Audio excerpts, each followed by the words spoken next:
Direction les Pyrénées à présent, où quand des agriculteurs se tournent de l'autre côté de la frontière, en Espagne, car les consommateurs espagnols aussi sont sensibles aux produits de qualité estampillés d'un label. Et une coopération se met en place des deux côtés de la frontière. Régis Cotiassé, Emmanuel Fillon à Pouzac-en-Bigorre dans les Hautes-Pyrénées.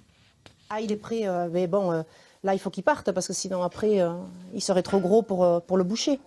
Chaque semaine, Valérie Soucaz livre un de ses veaux. Les bêtes nourries au lait de leur mère et de fourrage donnent une viande rosée très délicate, vendue dans une boucherie de Bagnères de Bigorre, à quelques kilomètres à peine de la ferme au pied du pic du Midi.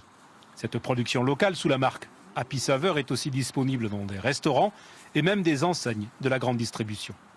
Aujourd'hui, le consommateur ou le touriste, puisqu'on est dans une région quand même très touristique, et je peux vous en parler un peu plus qu'à côté, je suis diversifiée dans le tourisme avec des gîtes, il est demandeur. Il est demandeur de comment sont produits les animaux, il veut voir et il veut consommer dans chaque région les spécificités.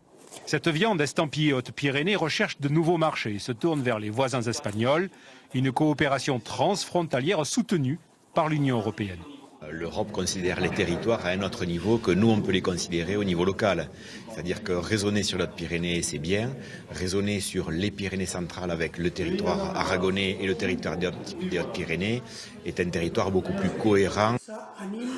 A l'inverse, des produits agricoles fabriqués de l'autre côté des Pyrénées cherchent eux aussi à s'inviter sur les tables du Sud-Ouest. Il y a de la viande, de l'agneau. L'agneau, c'est la référence comme animaux chez nous.